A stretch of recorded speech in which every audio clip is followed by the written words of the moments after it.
Hello there. I'm Dr. Autumn, leadership consultant, wellness coach, author, and I'm incredibly grateful to be your host of the Align Living podcast. I'm here to equip you with the tools, inspiration, and practical tips necessary to lead a life of wholeness and pursue greater shalom in your life and that of your families, teams, and communities. My mission is to empower you to lead from a place of holistic well-being. It's time to say peace out to the fatigue, fog, and frustration of living in a place that lacks abundant well-being. Join me as we embark on a comprehensive exploration of spiritual, physical, mental, emotional, social, and economic well-being, all within the comforting embrace of one podcast. Hey, good people, Dr. Autumn here, and welcome back to the Aligned Living podcast. So I want to ask you a question. Have you ever noticed how tired everyone seems? I would say lately, but I feel like it's been just something that I've noticed since I started doing this work. And it's not just that physical tired or fatigue, it's mentally foggy and emotionally flat and spiritually dry. It's this kind of tired that sleep doesn't fix. It's that kind of tired that coffee only masks. And don't get me started on caffeine and sugar and people's artificial ways of getting their energy boosts that are actually causing more chronic fatigue. But nonetheless, we'll get into that a little bit later. What's so interesting about this topic is that many people are doing the right things, or at least some of them, right? They're trying to get more sleep, pushing themselves to exercise or at least get some movement. People are showing up and trying to do their best, yet they're absolutely exhausted. So I want to dive into this topic of energy and what it really is, why so many of us are depleted, and what's actually quietly draining us in ways we don't always recognize. Because energy is not just about how much you sleep or how much caffeine you consume. It's literally about how aligned your life is across every dimension. And I'm going to share a little bit about a personal story because, Align Living has been something that has been a part of my life in practice for as long as I could remember, right? I have my spiritual formation disciplines. I eat clean. I pretty much avoid, for the most part, refined sugars and processed foods. I move my body, I breathe, I sleep 8 hours, like drink lots of water, doing all the things, yet I was finding myself fatigued. And so, I think you're going to find this interesting. At least it's a good practice to be aware of all the things that could influence your energy levels so that you can maybe through process of elimination or trial and error figure out what can help you have abundant energy. Because let me tell you, nobody likes being tired. I hate it. If there's a day here and there where I feel really fatigued, that is like the worst. I went through a season where I was just really stressed and emotionally there was just a lot of like ups and downs and all over the place. And even with a high level of emotional intelligence, let's say, even if you're very mindful of how you respond to emotions, even experiencing them alone can cause fatigue. Or if you have a lot in your mind, like a lot of mental clutter, just a lot going on, your brain consumes a lot of energy, so that can cause fatigue. So there's just a lot of things that might be playing a role in why you feel tired, because we shouldn't feel tired. Our human body was created in a way that if we do the right things, if we're getting enough sleep, drinking enough water, eating decent enough, we should not be fatigued. We should have truly abundant energy.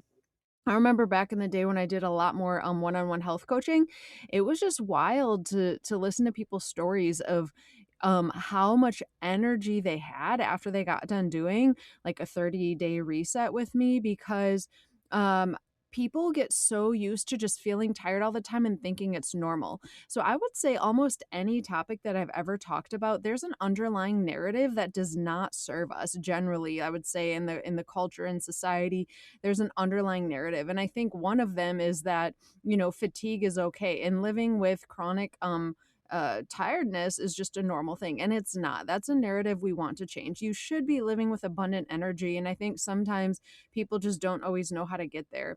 Or one, like I've talked about over and over, self-awareness and honesty is that's a non-starter. Like you have to, if you're lying to yourself, if you're avoiding the truth, it's going to be really hard to get anywhere because you have to acknowledge, um for example, let's say someone says, well, I just don't have time to sleep. Well, okay, that's not true. That's not good self-awareness. It's just about priorities, right, and choices and whatnot. So at the end of the day, again, I'm passionate about this because I hate being tired, but also as I connect with people with just great potential and passion and desires to show up well in this world, but those folks are simultaneously not feeling like themselves or feeling like they need naps or not thinking clearly. You're just worn out. I would say even emotionally short with those they care about is pretty common. Feeling like their choices and decision making is failing them, like the self sabotage. Like how many times are self sabotage or like poor choices attached to fatigue as well? Your decision making is going to be less wise if you're in chronic fatigue. So if you find these things failing you, you might just be really depleted in the different spaces I talk about in aligned living. It could be confusing if you're getting sleep and still tired, right? But there is a reason, and I'm here to help. So I want to talk through this. So I want to start out by just talking about this energy crisis that we're living in. We truly are living in a time of chronic fatigue. And I'm not going to dive into all the societal reasons, that I think that this is happening. But really, what chronic fatigue is it's not occasional tiredness. It's not, oh, I had a long day. It's this low grade, ongoing depletion that many people have come to accept as normal. And I could even see it in people's eyes sometimes, right? Like, and there's a difference between having abundant, healthy energy versus having a wired, stimulated energy, right? Like if you're consuming sugar and caffeine and, dopamine highs and all of these things, they could be giving you a false sense of healthy energy, right? We're not talking about that type of energy. We're talking about healthy, sustained, clarity of mind energy, right? So I would statistically they would say about nearly 1 in 3 adults report feeling tired most days of the week. I would argue that is more than that, to be honest. Almost half of those say poor, insufficient sleep does affect their daily lives. Chronic fatigue is also linked to a variety of diseases like increase of heart disease, depression, obesity, reduced productivity, of course, and just lower quality of life, right? So this isn't something just to brush aside. But here's what I want to say to you clearly. This lack of energy, it's not a personal failure, right? Like too many of us live with I'm not enough and all of these, like on the outside you might seem wildly confident and then on the inside you just feel like you're failing. Like this is not a personal failure.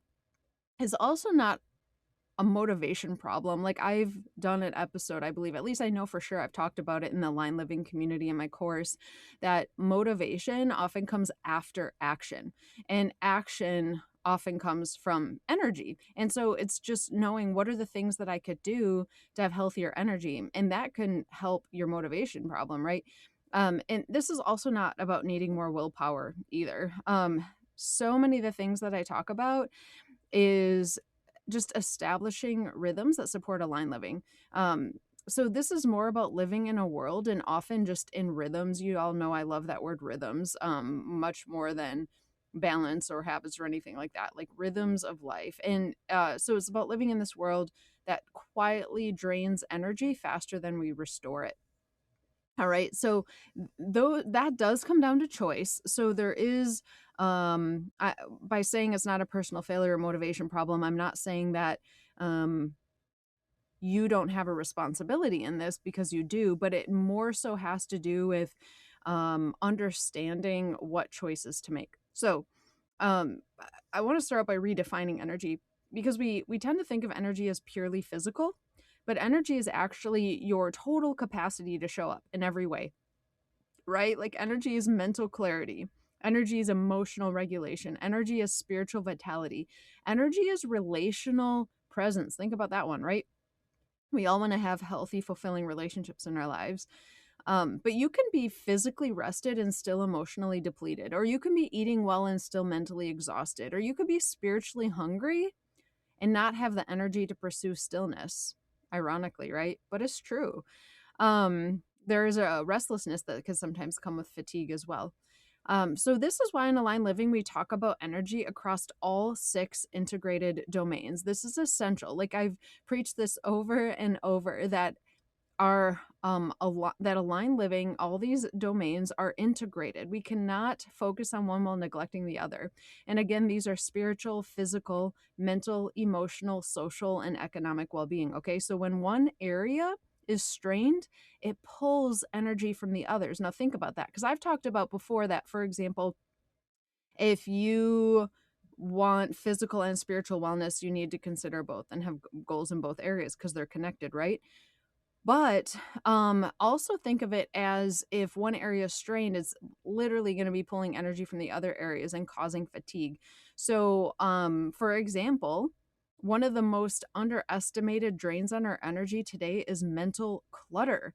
People don't just have one thing going on. They wear 8,000 hats, and I'm one of them. I say, oh, I'm always wearing 7 hats. That's why I'm very intentional about how I organize my life to try to avoid that mental drain.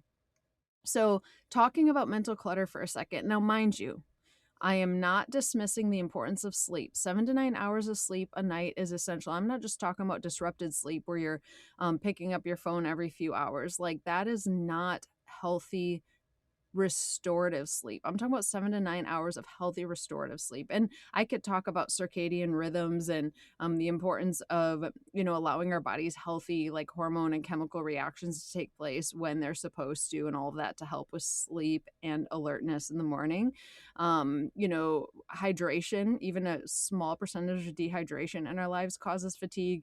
Being malnourished, like not having enough of the nutrients that you need, all these things can cause fatigue. I'm not a sedentary lifestyle causes fatigue, right? So I'm not dismissing those. I'm just helping us look at all the things that could be impacting your energy. So mental clutter, it's this invisible energy drain that we don't think about. It's everything we're carrying in our minds that was never meant to live there.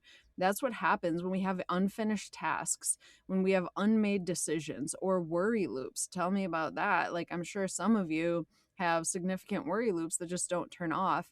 Replaying conversations in your head, overthinking. What about constant notifications? Like, the ones that aren't urgent, try silencing them on their phone and just checking once a day, right? Constant notifications, a mental clutter is an energy drain. The pressure to remember everything. Like something I'm certain I'm going to remember, I still write it down because then I could release it in my mind. Otherwise you'll be holding on to so many things that are draining your energy. Is think of it like this. It's like having dozens of browser tabs open in your brain. Like they're all open at the same time. And you might not be actively looking at all of them, but they are slowing everything down. And here's what most people don't realize is that your brain uses about 20% of your body's total daily energy. Like that's significant considering the size of our body and the trillions of reactions that are happening in our body that all need energy. If your brain is using 20% of your body's daily energy, that's significant. So, when your mind is constantly overthinking, anticipating, processing without rest, right? Because we have to use our minds, but we also need to find spaces to rest. That fatigue is very real if your mind is constantly in that overthinking stage or overworking stage. And so that's why I did a whole session in my Aligned Living community on how to declutter mentally and just some tools around that because it's a real thing.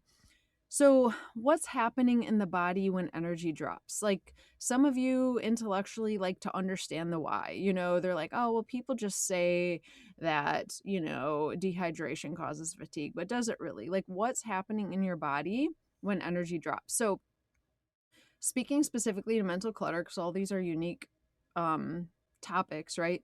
So, when mental clutter builds, your nervous system stays in a low grade stress response.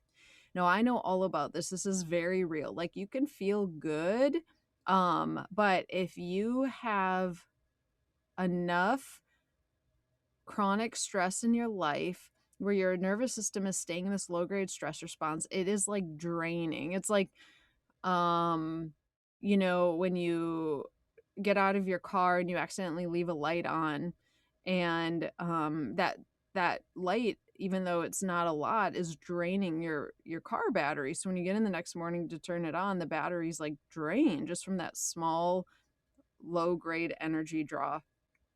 So your thinking brain, the part that's responsible for focus and decision making, it gets overworked. And as it tires, your emotional brain becomes more reactive.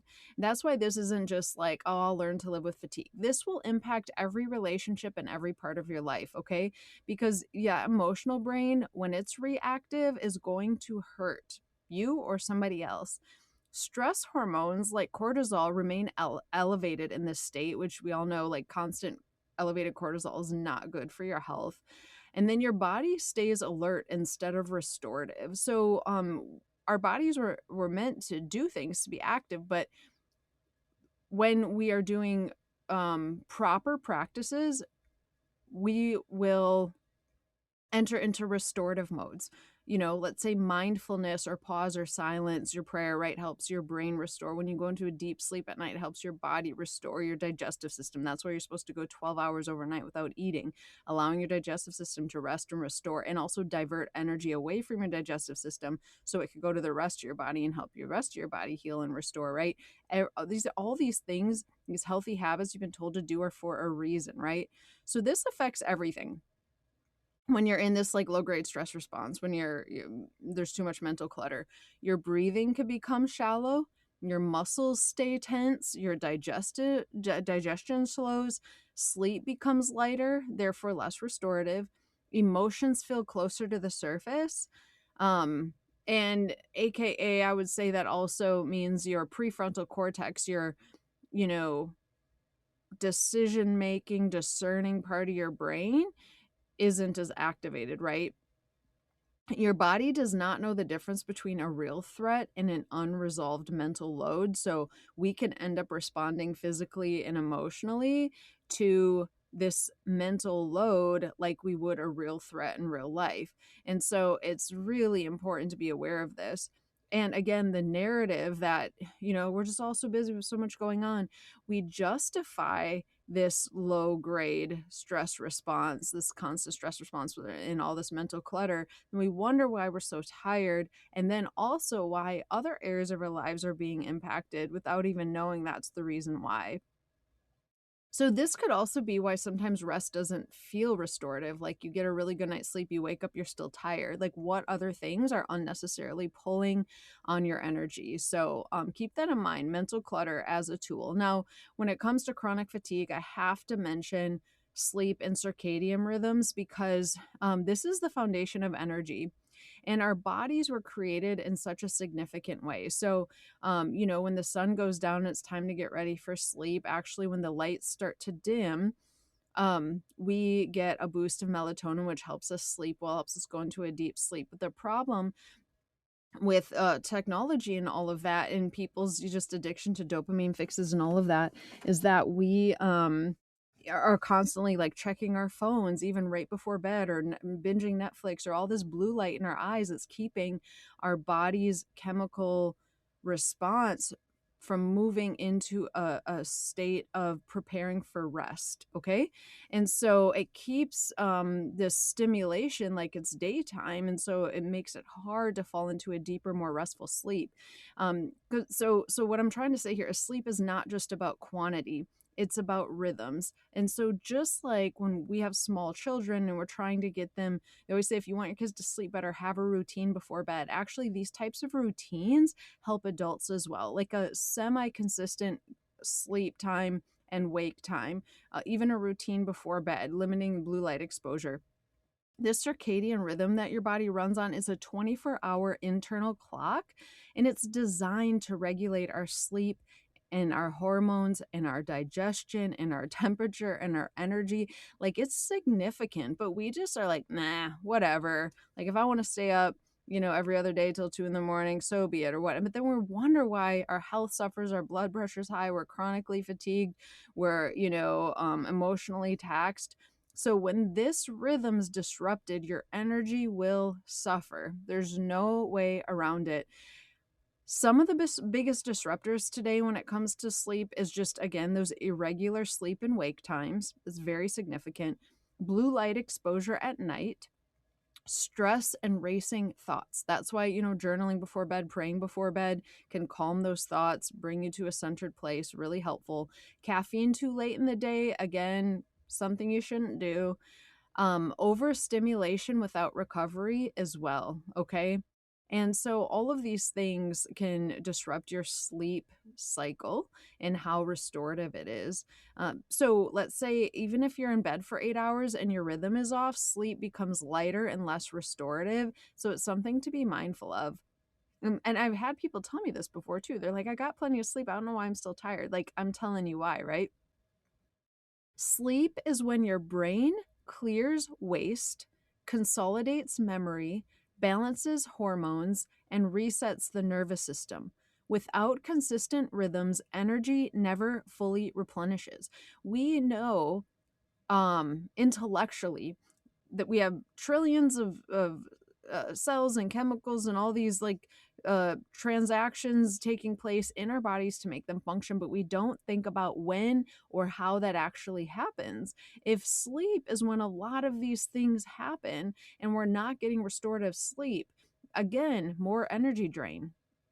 All right, so I have to hit on hydration and nutrition because these are heavily overlooked energy drivers. Like, oh, whatever. Like, how many? Let count back at your last 10 meals and ask yourself how many of them contained whole foods that were nutrient dense and how many of them contain just a large portion of processed foods. Processed foods cause fatigue and they add toxins to your body and they make your body work harder, your organs having to detox and all of that, versus when you have whole foods, nutrient dense meals that are contributing to greater energy. Again, hydration, same thing. Think about the last 10 days. How much water have you taken in? Hydration is one of the most underestimated contributors to energy. And this is something that people roll their eyes at, but if you only knew how significant hydration was for everything, if your brain is made up of so much water and somebody says, oh, your brain fog could be caused from dehydration, and you roll your eyes at it, it's true though. Even mild dehydration, just 1 or 2%, can cause fatigue and headaches and brain fog and reduced focus, all things people hate dealing with. Many people are walking around slightly dehydrated all day and wonder why they feel drained, okay? Nutrition matters too, and it's not just what you eat, but how consistently you fuel your body. All right. And so if you're going long chunks of time without eating, I'm not talking about your overnight fast. I'm talking about just throughout the day. That is going to be an energy drain. Food is fuel.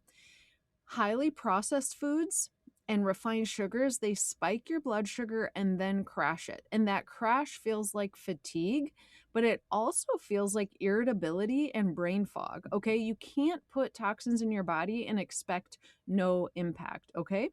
Balanced meals, on the other hand, help stabilize energy instead of borrowing it. All right, that's a huge difference there. You literally cannot expect steady energy if your body is constantly compensating because you're eating fast food instead of a home cooked meal, for example. And so this is really, really important to consider. So right now we've talked about um, having decreasing mental clutter. And again, in my Aligned Living community, I go into deeper, more practical steps for all of these things, and there's coaching and support. But just, I wanted to give you just a solid overview in one episode. Your decreasing your mental clutter, your sleep and circadian rhythms, hydration and nutrition. Now let's talk about emotional energy. What we carry costs us. It truly does. Emotional energy is real energy. We're talking about unprocessed emotions, not just people that experience a lot of emotions and then express them. It's people who experience emotions and then suppress them as well. Unprocessed emotions, whether that's grief or anger or fear or resentment, keep the body in a stress response. They take up space and attention and energy. And now, those of you who are open about your emotional experience, you're like, okay, yes, I need to find like a healthier, um, I need to take care of my emotional well-being better. But there's some of you out there who are going to say, oh, I'm just not that emotional, which is not true, because everything that we experience inputs through the emotional part of our brain first. Everything. We're experiencing emotions. It's just you're not responding to them in the same way. You're suppressing them. You're not processing them. This is also an energy drain. It costs you. So, emotions like gratitude and joy and awe and connection are energy multipliers. Okay. So if you have, again, grief, anger, fear, resentment, and you're burying it, or you're letting it be loud in an unhealthy way, either or, it'll keep your body in a stress response, drain your energy. But good, positive emotions, gratitude, again, joy, connection, multiply energy. They will calm your nervous system and increase resilience. A calm nervous system is less of a drain on the body. What we don't process emotionally, we pray for. Yes, pray for us. We pay for energetically, okay? So it is really important to keep that in mind. This is why journaling, I know a lot of people don't like it. Some people love it, some people hate it, but journaling, you're processing your emotions. It will save you some energy. Prayer, therapy, and truly honest reflection. Those things are not luxuries, they're energy practices. They help. But we're in such a busy, busy, go, go, go society. How often do we give ourselves time to pause to pray, or pause for honest reflection, to slow down? These all help with your energy because they're helping you with emotional wellness.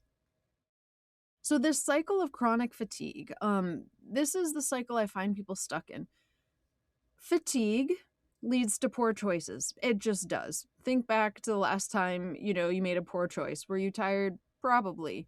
Or if you didn't even feel like, maybe you're like, I didn't feel exhausted in that moment. Maybe chronic fatigue played a role in your reactions, though, because your nervous system is in like that low grade stress response. But fatigue leads to poor choices. Poor choices deepen fatigue, right? Think about it. If you make a poor choice relationally, you get stressed, you go make another poor choice to consume something you shouldn't be consuming, that will cause more fatigue. And then fatigue narrows capacity, right? And then capacity loss increases stress. It's a full cycle. And that cycle will continue and continue until we literally just don't like how we feel. Breaking that cycle starts not with doing more, but with restoring alignment. Because it might even feel stressful to think, oh, well, then I got to do more. I got to get a water bottle, I got to drink more water, and find time to cook this and that and all that. I'm saying if you restore alignment and start giving space to doing the right things, your capacity will increase, your energy will increase. So, just a closing reflection here. And mind you, I might sound a little serious. I actually love laughing and joking and stuff. This is why I also do some entertainment work on the side, because it just is fun. It is fun to make people laugh and have fun. And that's part of wellness too, is social well-being and, having those positive emotions. But as Coach Autumn, with this Coach Autumn hat on, I just feel like part of my calling is to be truthful with people, to help them understand you don't have to live this way. You don't have to feel chronically stressed and emotionally drained and like chronically fatigued. Like, you don't have to feel that way. It is very practical ways of living that will help you be aligned and move into just a better state. Okay. So if you're tired, I want you to hear this super, super clearly. You're not lazy. You're not weak. You're not failing. You're likely overloaded and just in need of some alignment. Okay. Energy isn't restored by pushing harder. It's restored by living in alignment across your whole life. So when your rhythms support your body, when your mind has space to rest, when your emotions are processed, when your spirit is nourished, energy returns. Clarity creates capacity, alignment restores energy, and a different way of living is possible. Again, it's that narrative that this is just the way it is. No, it's not. So, really excited for y'all to take a hold of this. Again, the self-awareness, be like, okay, let me implement a small change in each of these areas that will improve my sleep, that will decrease mental clutter, help with emotional processing, help with my nutrition and hydration, and let's see what happens. So, to wrap up, if as you're listening, you're realizing that your energy feels low not because you're failing, but because you're carrying too much, know that you don't have to navigate this alone. So inside my Aligned Living community, that's my membership platform, I made it wildly affordable because I want anyone and everyone to have access to it, despite repeated recommendations to do more one-on-one coaching, which is higher price ticket items. I felt deeply that God was calling me to offer an opportunity at a very low cost so I can give anybody and everybody coaching and support and community and just all the whys and the whats to living healthier, in that pursuit of well-being, in the pursuit of wholeness. So inside my Aligned Living community, we go deeper into what this looks like to restore energy across your whole life, spiritually, mentally, emotionally, physically, relationally, and even financially. It's a space for people who want practical tools, supportive rhythms, and faith integrated guidance to help them move from depletion to alignment. There's a ton of courses up there already, or one course, there's a ton of lessons up there already that cover all kinds of topics, whether you want recipes or needs mental health support, spiritual formation is all there. How to eat, how to move, it's all there. If you're ready to stop surviving and start living with more clarity and peace and sustainable energy, I would love to walk alongside of you in that space. This episode is just a starting point. Energy is not restored overnight. It's built through rhythms and clarity and support. And that's exactly what the Aligned Living space was created for. And let's say today you decide to start implementing some changes.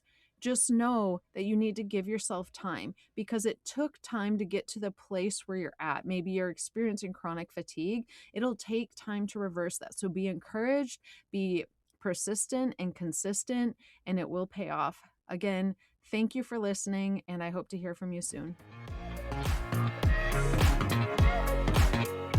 Thank you for tuning in to the Aligned Living podcast. I'm Dr. Autumn, your guide on this journey to shalom or wholeness. Ready to embark on this journey of self-discovery and transformation? Head over to autumnswain.com to learn more and to dive deeper into the world of aligned living. Until next time, stay aligned.